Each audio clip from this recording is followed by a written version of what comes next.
Hello guys, Assalamu alaikum. This is Naimul Islam Rocky. Welcome to my YouTube channel Ride Up. This is the very first video of my YouTube channel. So welcome guys. আজকে title দেখে বুঝতে পারছেন যে আমি আমার এই যাবৎকালে যতগুলো bike আমি রাইড করছি সেগুলো নিয়ে কথা বলবো। So the very first bike I ride is Yamaha deluxe 100। এইটা আমার বাবার বাইক ছিল, দিস ওয়ান। এটা আব্বু 22,000 টাকাতে কিনে সে আমলে। তো আমি যখন ছোট ছিলাম এই বাইকের সাউন্ডটা শুনলে আমার কান্না করলে কান্না থেমে যেত। এরপর একটু বড় হইলাম, আব্বুর সাথে রাইড করতাম, পিছনে বসতাম, ট্যাঙ্কির উপর বসতাম। তো আব্বু প্রতিদিন আমাকে এটা নিয়ে এর সাথে ঘোরাইতো, মজা, এভরিডে, এভরি সিঙ্গেল ডে। এরপরে কয়েকদিন পর আব্বু গাড়িটা সেল করে হিরো হন্ডা স্প্লেন্ডার প্লাস কিনে, দিস ওয়ান। সো এই হিরো হন্ডার সাথে আমার অনেক memories, because this is the very first bike আমি যেটাতে বাইক রাইড করা শিখি। আব্বু আমাকে বাইক রাইড করা শিখিয়ে দিছিল। সো এইটার সাথে অনেক মেমোরি, অনেক জায়গায় ঘুরছি, অনেক মজা করছি এটা নিয়ে। দেন আব্বু যে পরের বাইকটা কেনে সেটার কাহিনী হচ্ছে, আমার ফ্রেন্ড একটা বাইক নিয়ে আসে, বাজাজ 135। সো ওই বাইকটা দেখে রাইড করে আমার তখন ডিস্ক ব্রেকের সাথে ইন্ট্রোডিউস হয় ফার্স্ট। সো ওইটা was so much crazy. So আব্বুকে বললাম যে এটা কেন, আব্বু বলছে ওকে লেট মি সি। এরপরে তার 3 থেকে 4 দিন পর আমার কাজিন একটা বাইক নিয়ে আসে, পালসার 150। ওইটা দেখার পরে no, let's go for this. So এরপরে আব্বু পালসার 150 কিনে, দিস ওয়ান।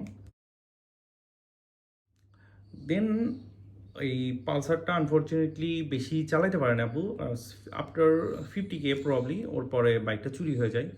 দেন আব্বু আবার সেম বাইকই কিনে, পালসার 150 সেম বাইকই কিনে। সো আগের ফার্স্ট বাইকটা ছিল হোয়াইট সিলভার ক্লিফ হ্যান্ডেল। আপনারা যে মানে চালিয়ে যদি থাকেন বুঝতে পারবেন ওইটা কী জিনিস ছিল। এরপরে ব্ল্যাক ক্লিফ হ্যান্ডেল যেটা আসে সবই ব্ল্যাক ছিল। এরপরে যে বাইকটা আসে সেটা হচ্ছে this one, this for me. এটা ইয়ামাহা R15 ভার্সন 2। সো এটা বাংলাদেশে তখন অনলি 2 পিস ছিল। ইট ওয়াজ ইউনিক, এটা নিয়ে বেশি আর কথা বলবো না। ইট ওয়াজ বেস্ট, ইট ওয়াজ এ বেস্ট, ট্রাস্ট মি। এরপরে ওই বাইকটা আসলে আমি আমার নিজের কিছু ইনকাম ছিল আর আব্বু কিছু দিছিল, ওইটা দিয়ে কেনা। আমার লাইফের আর পরে যে বাইকটা আসে সেটা হচ্ছে R15 ভার্সন 3।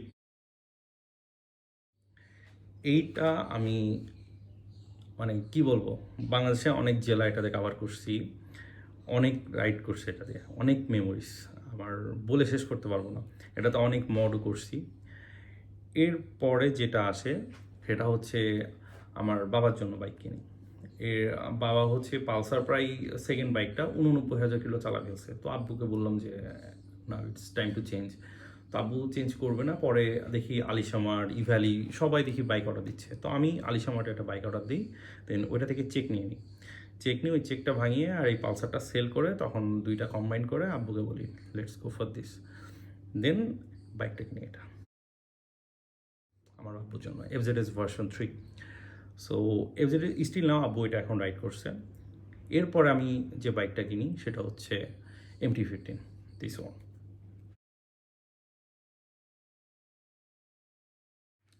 সো MT-15টা বেসিক্যালি আমার ছোটো ভাইয়ের জন্য।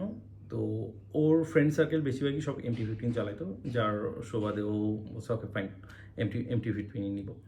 দেন এটা কিনে দিলাম। ওইটার সাথে আমি কয়েকদিন রাইড করছি, it is good. But I am always স্পোর্টির মধ্যে আর কি, নাকি স্পোর্টস অতটা ভালো লাগে না। আমি টোটালি ফুললি মানে স্পোর্টস বাইক আমার পছন্দ। দেন ফ্রেন্ড সার্কেল বললো যে ওকে অনেক দিন প্রায় 35K এটা চালাই ফেলছি V3, তো V4 আসছে, লেটস গো ফর দিস। তো আমি V4 যাই, দিস ওয়ান। স্টিল নাও ওইটা আমার কাছে আছে। এরপরে যে বাইকটা কিনি সেটা হচ্ছে, বাসায় দেখলাম যে তিনটাই FZS V3, R15 V4, R15 V3, MT-15 সব ইয়ামা হয়ে গেছে, ইয়ামা ফ্যামিলি হয়ে গেছে। সো ভাবলাম যে নতুন কিছু আনা দরকার। দেন আমার ছোটো ভাই বললো যে ও একটু বাইক চেঞ্জ করতে যাচ্ছে, তো ও নতুন কিছু যাচ্ছে। তো বললাম ঠিক আছে কী নিবি। তো ফ্রেন্ড সার্কেলের সাথে ডিসকাস করে বললো যে সুজুকি জিক্সার নিবে। Okay fine. দেন আবার বাইকটা কিনতে এটা,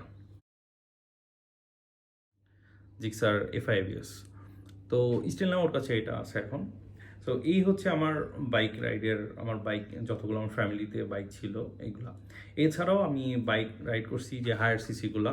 এটা ফার্স্টে বলবো যে আমার খুব ইনলাইন 4 ইঞ্জিন একটা চালানোর শখ ছিল। Thanks to Nahid. ও হচ্ছে সৌদি আরব থাকে। ওর সুবাদে আমি হচ্ছে সৌদি আরবে যেয়ে যখন উমরা করতে যাই তখন ওর JSX-R 1000R বাইকটা চালাই। ইট ওয়াজ জায়ান্ট বিস্ট, এটা রকেট। এরপরে বলবো যে KTM 390 চালাইছি, KTM 200 চালাইছি। এরপরে রয়্যাল এনফিল্ডের যখন ইসে গেছি, সিকিম গেছিলাম, সিকিমে যে রয়্যাল এনফিল্ডের ক্লাসিক 393 এটা চালাইছি, 350 সরি। এরপরে হচ্ছে আমাদের বাংলাদেশে চালাইছি কিছু ওপার বাইকগুলা, সেটা হচ্ছে ডিউক 200, KTM ডিউক 390, এরপর আর অ্যাজ ইউজুয়াল পালসারের 220, 200 NS, 180। সো এই বাইকগুলো চালানো হয়েছে। সো এই ছিল আমার বাইকের চালানোর ইতিহাস। স্টিল নাও আরও আমাদের বাংলাদেশে এখন হায়ার সিরিজ চলে আসছে। ইনশাল্লাহ আরও নতুন কিছু মানে আনবো আর কি, নতুন কিছু চালাবো। সো দেখা যাক। আমার সবাই বলছে বাইকটা চেঞ্জ করার জন্য, বাট আমার বাইক মাত্র 16,000 হয়েছে, আমি আরও কিছু চালাতে যাচ্ছি। তো চালানোর পর দেখি নতুন কিছু আসলে কেনা যায় কিনা। Okay, thanks for watching and like, comment, share, and নতুন কিছু আরও আসবে ইনশাল্লাহ। আসসালামু আলাইকুম।